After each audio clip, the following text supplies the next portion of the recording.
Matthew chapter 14, verse 15 down. Can you read for me? Matthew 14. Will you open that please? Let Daniel read. Matthew chapter 8, John 14, 15.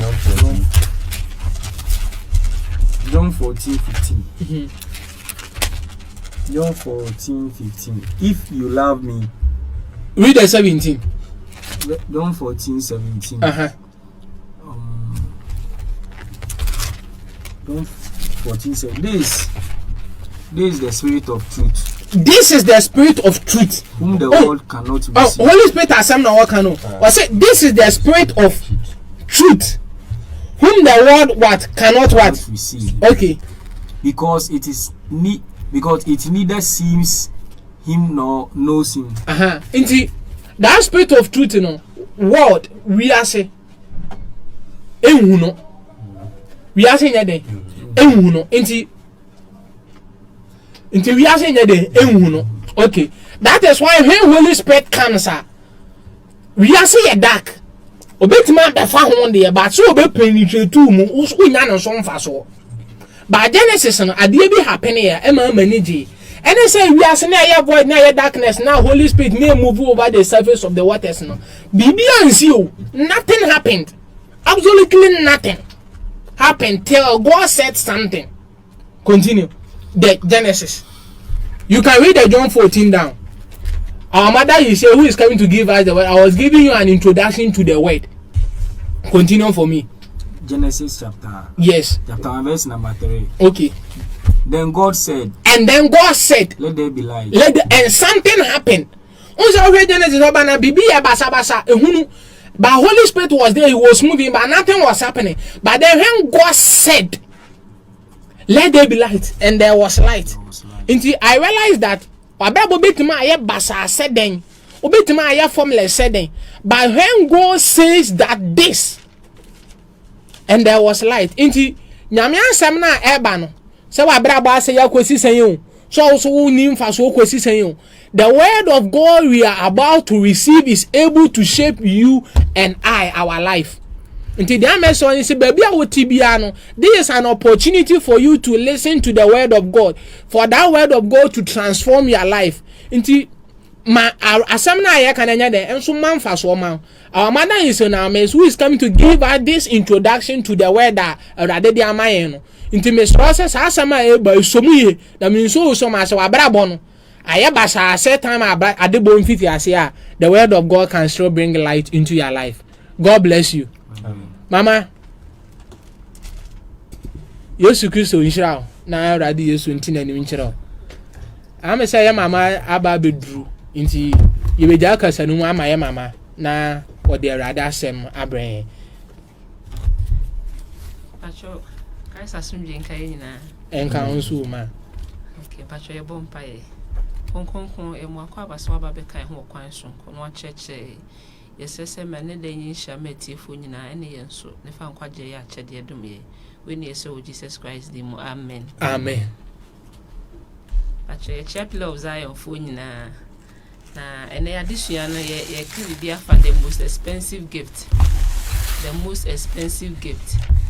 se me ka topic na kasa na hyase when ya hyase je se a gift be ho asem na ye ba be kan na ye kasa wo be kasa gift be kra na so for my best wo ka ho asem yi na ye kasa the most expensive gift a ye be hyase a define gift na ye ka ne ho asem no ye pese wo kondo gift no se de be ya wo so be pese sa chede no be de obenya bi na ye nka gift bi a ho asem se Jesus Christ o ya chede kese a se wonya de nyina na ye pese esua ne ho ade na wo kwa be fa so obenya sa chede no bi enti e bebusa se achede no kura hwan ne de ma na hwan honom na ye de ye free na ye hweba bi a chede na nkasa ofri ene kwan ofa so obeye me ne umienu ye nyina ye dia na ye nhye no so se honam fam abrabo mu no obitimi ma wa chede achede ne timi so moboa mo ani gina woda asesa obitimi che obi gold na ni je too much mo ka se nipa waye maye wa chemade nipa nyina ye pe enti da bi ohu nipa na okoto ana waye de no wasore no obitimi che obi anaso obitimi ma obi akwanya eco school obe sponsor na throughout owi a na wasa pa adwuma ma na ye enipa ne ebo na brabo mu anase o kana brabo mu asem bia na o hwe se obebo sa nipa ne di wo honam fa mu mpo no so obi mo achede na somobo a wani je ho e na wo ka ho asem papa enti yenso ye de achede a yenya ye fe na ye nigye na aboa ya bedu ba bi ne so yenso ye de ne ba se de be ya wo kon bedo no aprese obenya sa achede ne bi na obi be ka se achede ya ye ka no ho asem yi ehimfa kura na yenya sa achede ne free anase oye hwan a be ba cho e be bi e Bible na ko John chapter 3 verse 16 normal quotation yin na yin o Sunday school akra be ka cho say John 3:16 o be ka ne sisi a cho let's go Yohane asempa etimi ensa yimu dunsia na said de Nyankopon si do wiase ni ye quotation ne said de Nyankopon wosibi ye de do wiase ni na je say obi na be de abedo obi ase obi odo obi na o che na de menya sure say obi time obi o be che na de da enti say me do iron na me che iron na de enti ye ha say ye hwa de bi o ha say o se said de Nyankopon do wiase nche say Nyankopon ye de abedo wiase ewiase ye hwan ma ye ka se wiase a papa be ka cho se ade bia Satan di so bia no sa feku no ye ka ne se ye wiase enti se de Nyankopon si bi do wiase nie obekere kwan ofa so ye de odo wiase no enti ye kwan ne ye se ya wase se ode ne ba owo no kro ne mae se ode ne ba owo ne kro ne ye de e mae enti na ye ka sa achede no ho asem se obi na de ne ye de e mae enti mesese wunya nya sa achede ne bia mesese se ye ntam ne ben ba bia obenya no ne ye de ne nya bi enti eja bi na odo wiase na wo ye de ode na de ba ko pe ye de e maaye enti ye behwe eja ko no na de ban ene se de ote se me ye sure se wo hu eja na obehya sia salaviti se se nipa we se na ode achede bia ma obi anase se ni nete bia nkasa ni enti ho ne yenko Philippians chapter 5 2 verse 5 down enti ye na gya Nyankopon abeyi ne do adi a kire e kwan fa so yi ne do na di ne se obema ya chede sonku bi na sa chede no eye hwan a oba no so ne Jesus Christ enti se ye pese ye bu a chede na etoda ya na gift na eba no hwe nipa na ode a chede ne ma ona wo hwe se de ne bo bia tia otum se a chede we di mu be de mu be ye hwam enti saa na ye de ko ya de so ehu ye hwe saa chede we na ye se enya na e Jesus Christ na de ode a chede ne ye de e ma ye me ye sure se wo hu ba bi a chede ne fra woni beje o kon be do se saa chede no so be ye de wo benya ne bi se wunya na wo be hya se aye de ahwehwe aye de enya saa chede no pacho ye kan Philippians chapter 2 verse 5 down Philippi fo nwoma etimi no yimu num de ba no o si Yesu ahobrase ne na ho pachire oba ne ho asem na ye ka no eja ne de oba na ma ye se de be ya achede wo wodom ana ye pese ye hu ba bi a oba no ye de oba afem bedu ye na fe ya behwe ba bi a eja na nkasa na ode ade ne achede ne ma ye ne ba bi ono so tie enti uti wa won se package na ye ba ne se modu o se wo ye de wo ye wad na akwaje wo de enti se obi be ka se obi be ka abeka se bi a ye wo adwa ma so bi a ye ton bibi ba ye ha de ye nton ade but achede bi a yensa aka bi na ye che okwan abefa so obede obenya no na ye di kan mo ahwe ba bi a ofiri ba ya na se ba bi a sa achede ne ni tifiri nti hu ne sa na obe prese obede obenya bi so ohwe wabrabom ne se achede bi a ye ka ho asem ide ba bi efiri ba kwa ya wanwaso ade bi e wo sa me so me ye de me ye fast na me ye de me kokonya bi ba cho ye nkan o se mama adwene we Yesu Kristo mu no entena mumu bi enti achede na ye ka ne ho asem no oyi ne ho adi wa ahobrase kwan so no afi o kasa kire se na dwene na eni kan ye de emfa enti de owo sa achede ne bia no owo onya pe onya achede na dwene ne bi enti adwene ye de be adwene ahobrase adwene pacho ye nkan ko ye nim o so ono na owo Nyankopon tibiam de aha na ya disua ne gina na ebe ma ye hu ba bi a ye first quotation is John 3:16 o se de Nyankopon ye de odo wiase nie ena o ka kire se ode ne ba ne de be ma enti how o si bi do e nyina ye se ode achede bi ma e Jesus Christ enti ye hu ba bi a eja no ne tibia tie se de Philippians chapter 5 down e kan ya o se ono no wo Nyankopon tibiam de enti Nyankopon na ode oba ne ma ye ne tibia na ye de etise ye hwe Isaiah chapter 6 down enti ye be hwe Nyankopon na o se me ka bi se gift bi e ba the oma or gift no hwe ne package ne said wasi bia ejina ho no se package de mo hwem iti ye hwe onyankopon na odo ye no na ode akyede ne man ne tebia ne babia na oye dey na owo imamba cho ye nko o se odifo a Isaiah tinsia yimu ba akode ba no o se odifo ne frɛ ne hye okay o se afi a ohene Uzziah wu ye no mehunu Awurade se ote adwa konkon afi a ohene Uzziah wu ye no ohun Awurade se oye dey ote adwa konkon no a wamaso so enye adwa bia saa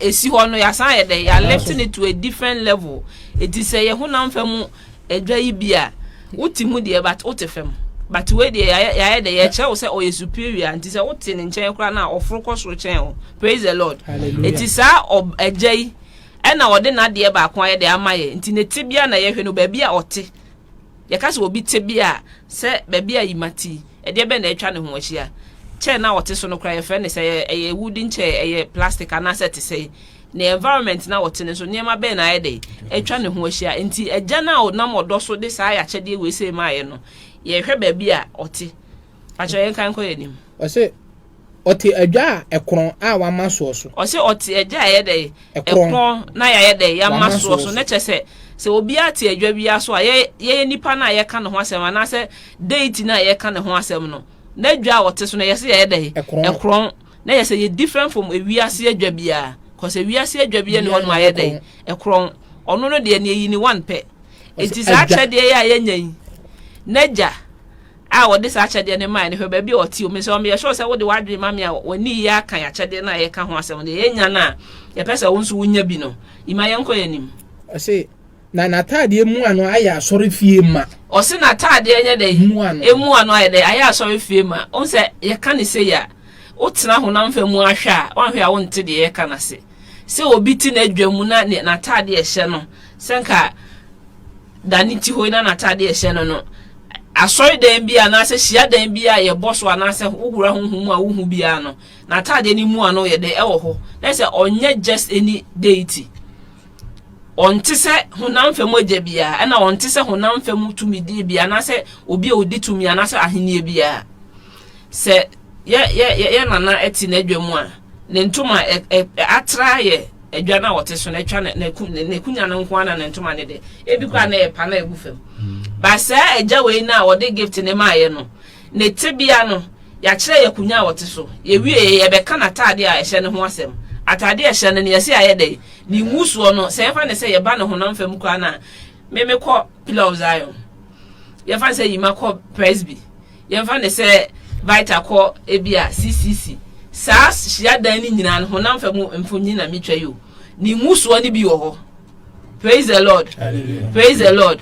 Me pacho achade be na wunya no honam fam a wani age ho sa ne ye de na ye ka ho asem yi de ode ma ne hwe ba bia na ni musuo kora de ko kan se oni size. Praise the Lord. Hallelujah. Praise the Lord. O se ni musuo ye de o se asha asori fie no ma asha asori fie ni de on se ye kan musuo anka gu ade so ana ye de akata so ba we de o se aye de asha asori fie ni de be ya ema de se wo hwehwe musuo na no a wonya de unhunu se ye material ka se wo petu ya se betwa ma ba se musuo we na ye ka ho asem how many churches do we have na wo se be bia ye de afele ho no on se ne tebia na yeso serious se wonya agya bi se na ode na ade bi ma wo dom a atwa se wo dimrika ye de age no eti ye ma obi a wote ho a wonya nya sa achede we na ye ka ho asem me se se on hya asem na nimra na ho so na ninyi se ade na o pa nya bi no enye ade boni bi ne mu magya no ode ma ye na nkasa kwa no no akasa no odi mu bebre imam pacho ye nkan ko ye ni o se seraphim ginagina ne so me pacho ye ka se seraphim a o he English na they are the burning angels omo ye abofo a ubehu omo bia omo hye they are always burning na ubebusa se de ba de na omo ye. There are two quotations in the Bible. Let me say Isaiah chapter 6 and Genesis chapter 4 verse I think 8 or baby hona omo describe said the omudi omudwuma fa omudwuma omudi nyina ne se omo won taban siensia ye hwe nyankopon tibia mu de ode achade enwaso na maye ne baby a ote ne se de eniema atwa ne ho ahia enti yaka na tade yaka na konya ote so afa ye be ka abofo aye de atwa ne ho ahia said the omote they are not like other angels. They said seraphim omo ye burning ones. Omo wo hono no omo hye na hwe se ohini bi ti ona eja hye ne ete ne nchen na eja na ehye ba cha ho no mfa mu hini obehye o.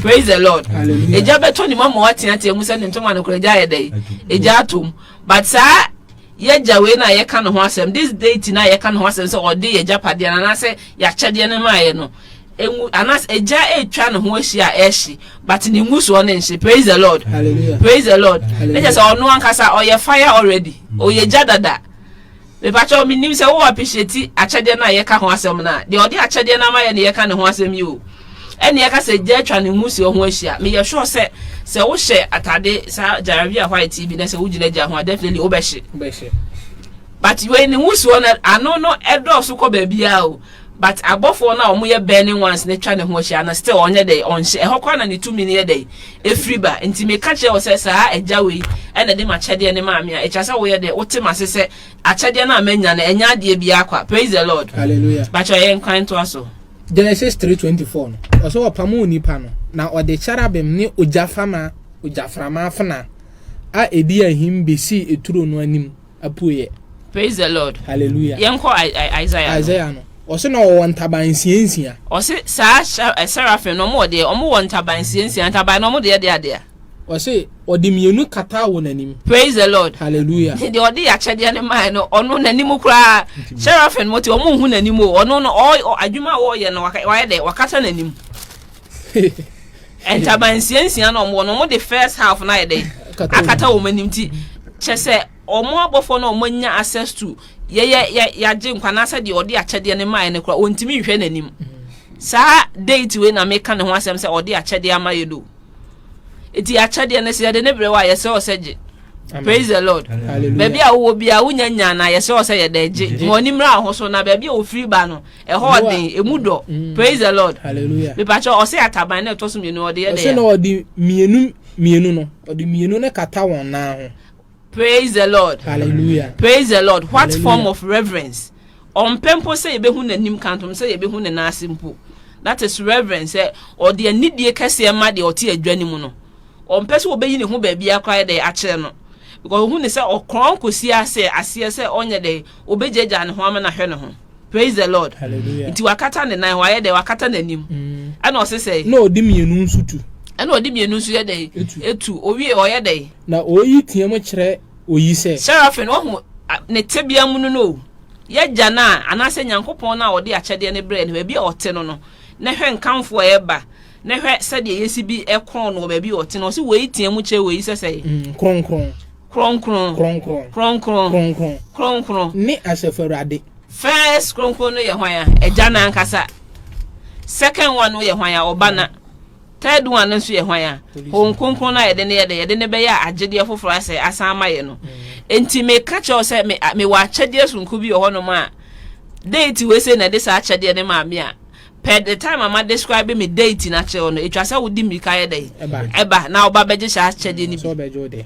Praise the Lord. Hallelujah. Praise the Lord. Hallelujah. Me say wutie na say akyede ya ye ka no ho say wunya bia ma onimre baby a wo de wa do suku adu bia na ye so say ye de gina ho a na ma onimre ho so say baby a wo keka kono ya wo ye de wo keka kobunu na ye ya kyede ya ye ka no ho asem die because say nipa na wo de na say date na wo de ne maaye no okron nti no say won saka na won so be ye de won so be kron.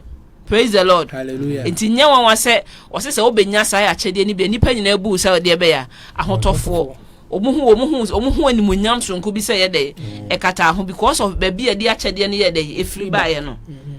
Enti ya kyede we de unyama ne nkofa problem mre o. Baby a wo na sesan free a transform you free baby a wo no ma wo be yes de eja na wo de akyede ne ye de e ma ye ne temperature ye kan ko ye nim. Osi na nimu onyam ahye asase nyina. Hallelujah. Praise the Lord. Osi na nimu aye de na nimu onyam aye de ahye asase suma nyina ma. That means say eja we say ma wo sa akyede ne bia nimu onyam ne definitely be ye de be transfer ba wo so. Me pacho obi che o gold watch e ma wani monyama akosi sei obi hu wa no ka se pacho o watch de dey efu but say ya chede we ya ye ka no ho asemi so oba na oba betena wo mu a wan kasa kra obi nka nkire wo se why you unique no unam a wo say why you unique. Praise the Lord. Hallelujah. Obesa transform we fi wo tebia na wo mu de why dey akotebia foforo. Praise the Lord. Hallelujah. Acho yen kan ko yanim. O say na apono ase wo so de ore kasa ninti. O say apono ase ye dey e wo so ye de ore kasa ninti. O say ye gya ne ye date ne te se ensuo bebre. E te se de o kasa na ekoye de kokko baby bebrebe. Enti saa ye gya na ye ka ne ho asem no ye kasa fa ne nadwa ho ye kasa fa na tade ho ye kasa fa ade te ne nchen ye de e ma na ni monyam ne de e hye ho afa ye duru se de o kasa esibi ye de etie ne ho wanwa because o kasa e woro so te se de e be ya ensuo bebre ne this is the date ya ode achede amaye. John 3:16 o se de Nyankopon do wiase ni eti ye ka we nyema ya boso nyina de aba be hye Nyankopon gina be wo John 3:16 ho de ya boboso nyina no equals to Nyankopon saa nipa we se no odo wiase no ode achede bia de amaye se obi so asantifo mama se kwatikwa so obemo atade a ede tie ni din ba de ye ka ne ho asem ye se de ya describe Nyankopon ache wi ye ka che o se ono na de Jesus bre ya etwa se wo wani kra age se tumi wan waso bi ana se nyame wan waso bi na ye de e de sa achede we se ye de amaye eti anya achede bi akwa obi bebusa se ekwan be ekwa na mefa so amenya sa amachede ya moka ho asem yi. Praise the Lord. Hallelujah. Ekwan be na mefa so amenya sa amachede ya moka ho asem yi. Achede bi ho no obi kokope obi wiase ne na wa ye de wawu ne nsanka ba we de enwanwa se wo se wo de nani chiri mmea nyina ono aye selection ne ko oye selection ne ko na no onam ne tiri mu bomu na wa piki ima onam ne tiri mu bomu na wa piki vital. Amen. Praise the Lord. Hallelujah. Enti sa ya chede we se ekwan ye dikan be fa so obenya ye se o se sa ya chede e babra wate Awurade Nyankopon asem. Enti sa asem ya ye kasafa Nyankopon ho ne se wate a ye be se achede ne ho adansidie ne bi no na gya no sa na ne tebiate. Enti se wo penanya ye se de ye kan tie na yampa ye convoy se wo pe ya chede ne bi dia ye se ye da tie de ye kan no na yampa. Also, faith comes by what? Hearing and hearing the word of God. It is a what is how a jawe who has a my kanya. It just sent temper, who be near be say and pass out banner a Jesus Christ na ye can was himself or yacha then or a day or tiasi. Praise the Lord. Hallelujah. Praise the Lord. Hallelujah. It me patch or yacha then I can was him no. So what to be able to say a jaba mumwa, your best says actually and untimina day. Untimina no. Praise the Lord. Hallelujah. Se wo kono ma wontimi nya dai wontimi nya no na ni kasam ne se obi ho no ma wo hwe ba bia wugina na obeche wade ba sa ya chede we se no so o se sa te bia na wo mu no nyina na oba won nse onya dai onhwe bio so onya ba benya na oba be ya dai obehye wo sa atare Galatians be ka che o se won na wa hye Kristo no iti sa ya chede ye Jesus Christ obi a obenya ne bia ha no afi na dwama mo atade enhye ne bio. Praise the Lord. Hallelujah. Afi ne kro no atade enya dai enhye ne bio but rather a chede na yenya ne ye Jesus Christ ono na obeya atade aye dai ahye. Praise the Lord. Hallelujah. Enti a chede bi ho ma ye de ma wa ekire wo de ye si ye ma perfume be ka cho say ye dai fagu ho na ho nyehwam unya watch a ekire wo say ye dai bo na ho be ye fe but awon wasem a wo ya chede we say hu no say oba ono be share Saturday na wa kire wo de wo nkakasa ye dey ye.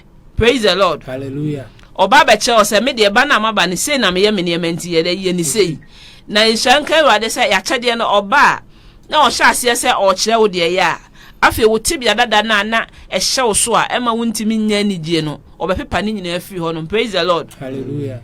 Etima de oteja mamumu enka se o shia sa achede we se ni sa load na e dey afi no so obehya atade foforo ma de ote kronubomu enka se onya sa achede we se na afi ni mu aye ha Amen. afi onhye kronu atade ni bio ma de beye afa no nonum no enka se obenya Kristo achede we se ni Kristo abehye ne sa atade nti afi onhye beyitade ni bio. Praise the Lord. Hallelujah. Praise the Lord. Hallelujah. Me pacho hwan na epe ya achede yi bienya acho ya achede no kra o de say Jesus. ya achede no kra o de say Jesus Christ. ono no se akotoje nyina ye dey enkoto no na cheche manyina nkasa oyede be ya oyowura. Praise the Lord. Hallelujah. Sa chede we na ye pese won so oyede woni bi na oyede wunya bi no. Enti mesese wunya nya chede we se amoni mra ho so. Ba bia waduru bia ye se yede ma full stop na gina. Te bia bia wo mu bia na enye Kristo de bia yede ma full stop na yede de gina. Ekwan be na mefa so amenya sa chede we se. De di kan ne se meti ase se waba bewu. No obewu ye no wabede wabewu ageme nkwa. Ekwan be so na menya nkwaje ni fire ni moja na yede ebegu wo Calvary bepo no so na yede e ma menya nkwaje. Esum bebrebe ne wo wiase obia wo kwan ofa so a wo beje saa ne som ne mutumi yede ediye. But ye de ye ayeka ho asem se oye achede edie. De di nkan be mo hu se ampa saa achede ne wanya ne se obenya ho ntiase se obewu ye ni wuo ni moja na yede amo abeya agede amo yede wabenya nkwaje. Praise the Lord. Hallelujah. Praise the Lord. Hallelujah. Etimade wo wiase a onyanya achede ni adanse se o wiase ne niam bebrebe ne so no. But onyamba beje saa ya achede ya yeka ho asem yidi na obehye ne sa atade a na de so asu no nyina oye de oje to honom. Osi ni nkonua ye de hare. Praise the Lord. Hallelujah. Eje se nkonua na nke so saa nipa na onya achede ne dada na mu ede emu eduru. Saa ya achede we se de oba abrabo ni mu a ni mo ha ni nti umu ye ha ene na ma rapture du hon ma omo ha otimi ye de utimi kobi ma na ye no umu odu na wo otebi adada ni mu dia mpacha waka ha wataba na afọ enti mpacha wo nkobi but achede we say na beba e ma obeye de umu be ye ha said de be ya end time nu do a obetimi ye de akobi. Praise the Lord. Hallelujah. Praise the Lord. Hallelujah. Enti ma me hwe de wo wiase a ewiase afa no nunum na wanya honam fa ma chede a eye na ho a na ye hwe ne se ye nka nche ne se ni modu pa but ye hwe de wanya sa chede we se ani mo aye ha na esu a na hye ne so bi won makura wokum nipa ansa na wanya de ope enema bi mu ye bi mu sie esie apemfo ansa na omanya de omope sa ya chede we se oba abrabo ni mu a sa niema ni su ni nyina mu be ye de mu be ye ha de ntini se odija betu ni nyina mu no aye de no ahye na se afiri ho no na fe ode onu nkonua na emu ha na aye de ato so bi be ka se nkonua be ni mu ha ode atom so odo nkonua ode to so odo eden enye den. Praise the Lord. Hallelujah. Praise the Lord. Hallelujah. Ayemu ya eden enye den edo be ko Galatians chapter 5 verse 22. Sa ne ma ne sha se yi ni ho adi o mo abose wo mu ahya se aye de why ha because wanya konua foforo bi emu ha aye de ato ko ho. Praise the Lord. Hallelujah. Praise the Lord. Hallelujah. We bacho yen kan Mark chapter 7 verse 21. Na yen hwe wo mu a omumu odu no. Onya nya achade ni nti o heavyweight pa. Makwa asempa etinso yi mu aduonu baako. O se na nipa mu wona kuma mu na adwemmone efiri ye dey eba nkonua no ene ya hyase ebobo so no nti de ebe nkonua dada na ema omu yedu no nti mpacho unya nya sa ya chede we ye kana me pacho ebe se ya kacho se wo mu yedu dodo eti se ya rapture ya wuntimi nya de Thessalonians wuntimi nya de enkobi pacho ye nkan to aso o se adwamansem any form of adwaman ade bi efe adwaman hu bia na utimu a umu ayedei umu ayedududu wuntimi nkobi. Praise the Lord. Hallelujah. Bacho yenko ye nim akrono nsem bacho de ebobo so nyina se bi wo ho na chese ya chede na ye ka ho asem no wunya no because wanya na ye bebobo de mu ha no so akire nka no na nka ba edei ubeyi na di bacho yenko ye nim akrono nsem chese wo da so kita krono su ni mu a mesere se wo sha atade ye foforo bi krono atade na ye dei ehyew bacho yenko ye nim ewudisem ayire fasem obi age obi yire ohun ni se ye so simple ne yire ne manyina esu ne baba kokra baba se o se madam me pacho jaye papa maye na me papa wonye de wonhwe ye wo so wo de wonte de ekobia pacho wo mo dududo eti se rapture ne se basesi a wonko bi watabu nyina ye de afo atade na ehye no nso so nye de enye udu ho be ka se awe wo so ba mu se ni eni ayire fata de ye de ehye wi because atade na ehye ne ye tiri atade ono ani Jesus Christ no unya chade di binti ne bi nhye. Praise the Lord. Hallelujah. Pacho yenko yanim o se ani brebre obi nya ade ana wani abre obi nya akyɛdeɛ bi a hu sɛ wonni bi no ɛyɛ wɔn wasɛsɛ nipa no asanfo ma bɛka sɛ kai me brɛ wonni ba bi a kwan a wafa so ɔyɛ dɛ wonya sa akyɛdeɛ no so wobenya na nka no dɛ yanka wo so ɔyɛ dɛ ani bra tade na ɛhyɛ wo nti wo mu ɔyɛ dɛ umodu untimi nkobi. Praise the Lord. Hallelujah. Iti edi adanse say ya chede na ye ka ho asem no nya dai unya bi ye dem so e free of charge. Praise the Lord. Hallelujah. Yen ko ye nimu amumuye watra bone wadu akiri ahohwie amumuye no ye nyina ho no ma waboy jamaya manyinse na ba nyinse ne ba ne nka wonye dai anka wonwo o se o da bi me hunya nso se me wo mitimi hwa akwara ne ntimi nya dai we heavyweight champion ni mo ye duan kasa just wo wakum nipa unsa ya na ye fa ne se o ko mbeka se wo ye moja to aye blood clot nti e be yin se sia oh no time early sizes squad oh ye no ye moja to aketo e be yin se sia but ye moja to na ye nipa na why dey it whichever way you've killed. Praise the Lord. Hallelujah. Praise the Lord. Hallelujah. Eti na se wo mo aye dey aye do level bi e di adanse se sa ya chede we na ye ka ne ho asem no unya kra nte ne nka ho unya nya no onada osi nyankopon yenye dey yensi na twetwe de obi adua no na obede eti really se wonya achede ni bia ubetwa achede na ba eti aba na ewo mu no ene na kire sa wait na wanya no. Praise the Lord. Hallelujah. Pacho yenko yenim insisie esisie onya the least chance obesi su sesia ade no munche mu pe obeya ma wo de na yeketu ebosi wo menhu no so no afa wo de no kodeda de ba ko anya bi. Praise the Lord. Hallelujah. Pacho ye ka kono na wo hwe o ye kona yesese masem no nyenhyira ma wo sesi abrabo no ma otimu se ensem na ye bobɔ so no nyina wo chefa wo mesre na da ho se wonya Jesus da bia meka se bi obi ba hospital na wo fele ne kada bacho o fele do a o si within the say no abo adwamansa no acho age 24 years no acho religion or Christianity.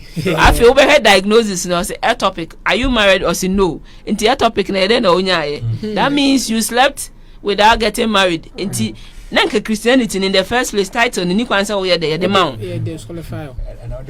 But me dey mark as system pacho unka title ni amfa me timi nka. Eti pacho obi enya title bi ato ne ho so. Ebe so o che say ya chede na ya nya no wa dey. Wanya bi but oni o. Pacho na ada ho. Enada ho nka say wo Christian dom e wa bra wo be fa ne say wanya Jesus. Enso so ye hwe wo diagnosis na if you money mu ne bae. Na nke pese ye hwe say oh malaria dey. Entontom ne ka ho. Entontom na aye boni ana. But we dey o say ectopic no so bibi ko so ansa. Ye hwe yan so are you married or no? Yes say na just o ban so nya enya de erepu nya sa ade nya ne kwan so no. Praise the Lord. Hallelujah. Enti wa ho kwan ye bi mo etimi forge ka so mo nya ya chede ne bi.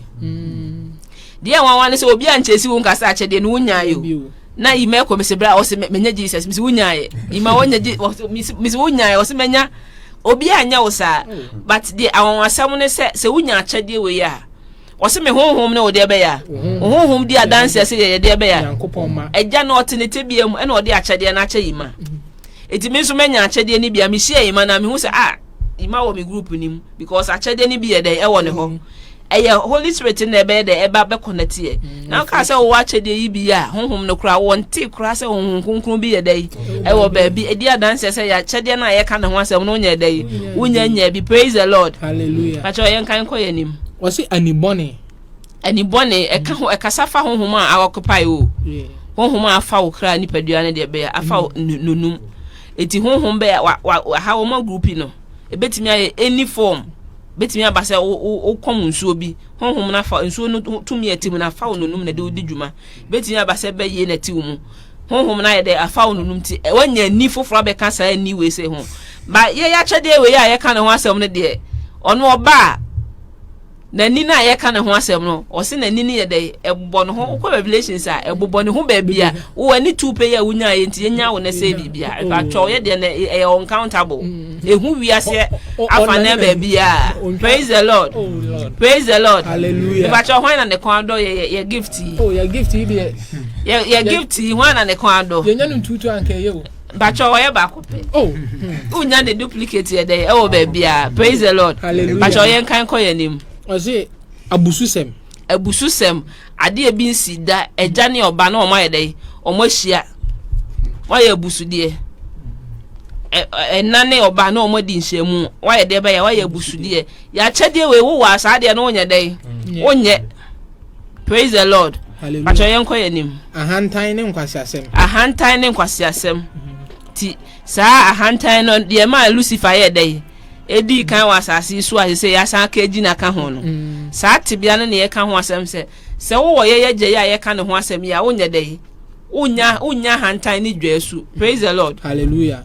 Praise the Lord. Hallelujah. Eti ye hu esu ahodo ayi ne ho de bra obi nyanya saa ya kyede ya ye ka ne ho asebi eti yesu ade yipo ya sa wo so ho hwe na se wo hu saa ne ma we bi wo mu a me se o ma ya mu nhyew Praise God. ne hu se saa ya kyede na ye ka ho asem ne se wu nyanya ye no no so wu nyanya na ka hu se enkwaje nyame ye de nyame ye wo dia nti ma de wonya Kristo ani nye pa ma na ni sanya de enyi bio because enkwaje ye de eye ne chefa kese o wuprenu anya de enka no but the onye nya sa ya kyede we se bi no o wuprenu be ye de ebeka no we be ka sa de ntia onna so asasi so a atemu onna na chi no obesan ye de obesan wu bio.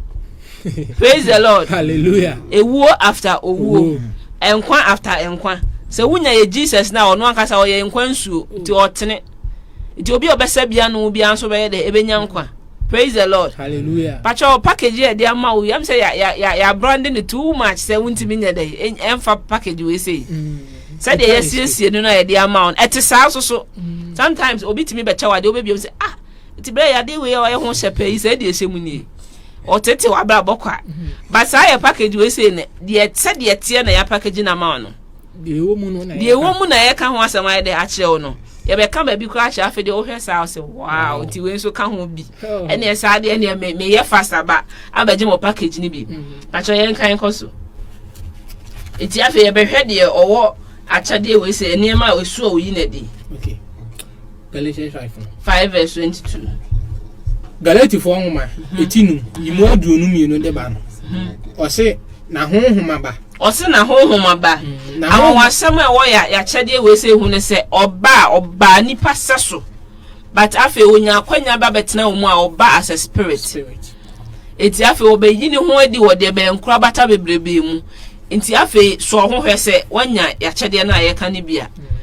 Na Paul akacho say wunya no aye de wa ho say ya ade we be kan say o dem net o hwe ne bi o ho a me say o che na o tine mu ana o ye de na wutwa ho o call left and aye de wa ba right because achade na say ye ka ho asem na ya package ni kama na o ye de wo bi. Praise the Lord. Hallelujah. Acho yen kan o say na honhoma ba ne odo ye de be ya odo eti ma de o odo ehu se ya chade na ye ka ne ho asem na o ye de obi na nkwaje nso be ye de ebe ye ne chefa bacho ye nkwa yanim anije me bacho odo no ho asem na ye ka no mesre o do no mesre o pa o do no ma ye hu no odo kura wo ye de wo ka ho asem o hwe am say Philippians o say Paul say me di Yesu Kristo me nam Kristo Yesu do mo ye de afew sa ma fi we na kasa na honam fam susu be nya obi a obe kan sa na je se o keka akwa kowura ba bi enye se wa fi wo kwa bi enye de enye so me pa cha onya sa odo no ho asem na ye ka wa he Holy Kiss. Oh sa da di aka ho no o se de be ya Holy Kiss hey de e ko na ye hu me pa cha holy dating ni na ba wow. Unless a Presbyterian pastor na yes I don't know. I'm a Holy Kiss. Anglican. Oh, okay, Anglican. And a kiss as a best student, your man a gift. Praise the Lord. Praise the Lord. Praise the Lord. And you can't or don't want some of a patcho. Ya chede no oba o ma ye saade no yes no pa ti say o ye no ayesa unya chede ni bi ma oti munya ode o mo den ni kan ya ano na ye kan ho asem no ba ye de oyi ne do wo ekwan bi so obebusa se kwan be so o hwese na hini ni mu betere enti o hye obi o wo na hini ni mu se obenya odo so nkwan ma de o yira sa kwan no so na ye de no oyi ne do adi se de ono ankasa ba ya obeye de obedi kan be do ye ya obewu ya agede ma ye no o sha won so se wo do kase no be yi na di wo sa kwan no se na ahenie no betre na obi owo wiase bia so atimi ayde abajoin ni ahenie no. Praise the Lord. Hallelujah. Ne ba cho de o ya chede ni bi na su ba bia no yi na di o se asumdue abojo cherry okay. 1 Timothy chapter 6 verse 6 o say nyame sompa abojo hu ye dey ya adinya kese enti de o sum Kristo ane bojo so de woni nsa ka wo mu bia o te ase na o gitum se we na erade de ahya mensa me ye okay sa nipa ne ye dey okita sum bia o de ye dey esum erade enti ye ya chede ne oba onye petire o ma wo nya ne ma ensem fata sa wo de hu ko wuram se de be ya obenya wo ho oba o ma opene de ono ade ama wo so enti wasomdwo wo som na wo ye dey wo mu nim enti mesrese se wo som bi mu na se ye hyew se prepe wiase ne ma wo kwan bonne so amesrew sa som no ni enye ya chede na ye ka ho asem ni bi na wo som ni mu no. Praise the Lord. eto Timothy no sokora. Praise the Lord. Hallelujah. Yen kan Timothy no o say na nyame sompa abojo wo mu ya dinya kese ayi ne ho adi wa asomdue kwan so ya amfa ye da hwia ma wiase enti de o ya chede we se bi no onim de ba bi ofiri ba ye ana onim ba bi a o ye de o konso enti o ma ne ho nte no wa asase we se so. Praise the Lord. Hallelujah. Pacho yen kan ko yenim na se ye wo aduane ne de ye de kata yen ho ye ma eno ara nọọsụ ma eno anya de eno ma ye afi yen hwe kwan ye be fa so sika eni sika pe yen to aso o se na wana wo pa won hu anya na ahwe sohwe ni fidie kwase akono a enyemma nipa. Praise the Lord. Hallelujah. Me ba cho wo hu se de ntia wo se ye package na ye de ma no wo je no just no stress stress free. What you want to say has no free baby ne buy you are an alien and I say wo be migrate it is a migrate that na me be sesa ne ma afo so ha hwekra me kwa enko me ho na me de akọ wo santi ase nti de obenya bia wo ye dey usom epene so se no na urade de dey odi ama but sa achade foforo ya ye ka ho ase ono so kwa de on de force ne hu ne bewura abrabo ni mu on frɛ ne kra no waba. Praise the Lord. Hallelujah. Praise the Lord. Pacho yen kan to aso o se na boni nyina hini ni sika pa ebinum di akire yira akwan ebinum di akire ye dey yira akwan me pacho ye ya chede Jesus Christ ne oba on hye wo nko wiase honam fam sika pemu o de na ono a de be ma wa abrabo mu na o mo ni je o ma ne so sa. Praise the Lord. Hallelujah. Acho yen kan ko yanim o se na what the year p wo you see it is ya chede we say no onya no ma enko ba se okokum obi me ba cho yen ko Galatians chapter 5 verse 22. Galatians chapter 5 verse 22 o say any ojo ani da ho ayemiye papa yes gidie eti ba cho ye package no ye de ya asem yi ba wiye no ya brand package bi ama e very expensive but cho say wunya bi a dey de enwa ne say first canto de hia na wakoma say obeye de obebu wakoma na wonsem a ye ka hye hu because so obenya kra na first de kwan be fa so obemo wonya ne ye rade asem a obeye de obete ebi na ye de ama wi eti say ya che wo say onyankopon na obedo wi asense ne te bia ni say de osibi kron fa ni dia na ode ade bi ma ode a twa say hu say ade na ode ma na ye de esombo eti yesese ya chede na ye nya ne ye ka che say ye package ne esombo if you some because ye whooping some of the bay of money but ye can was e wie baby ye de fa say ono so ba achede achede Jesus Christ aba no say be de o say be ma wa achede foforo be de o be tena say wi ase we suma na church wa kọ de be ya no kura ni nyina ho eno so ya achede foforo ye ho konkon iti me say wa wunya ya achede ya ka ho asem ye Jesus Christ ye de penechi kwan na usunya ni bi said ye be ma hini ni mu atere na ye nyira de yakohia o heaven abomo adida enye de eni ewie me pa cho ye bompae konkonkon ye se wa hyase ne se bedom ye waba abekan ho acheche okwan sonko so ija ye tiefo nyina ache wonsa ache de ye ka ho asem si obi nya bi na ne dabreche o sre wasafo wade se obeba na brabo mu a ye sre se oso de obi biara o sre bia no ye de usane ba behwe no eti obi bia wasre na ni age ye gift yi hu no wo pe bibia no mesre se manensanka bi na oni adanse se asem yi baaye no afi na ni age se ono so benya Kristo aba ne bremu ye de wase so abekan ho kwan sonko so amen amen. Yesu Kristo we share na Yesu ntine ni enhwe. Yerade Yesu Kristo ya adoma next week yebeshia. This is evangelize the word. If you say evangelize the word, you respond preach Jesus Christ. Into Jesus Christ ana ya package ya de ama no. Yesu Kristo we share. Nyampa next week yebesi ehia. Amen.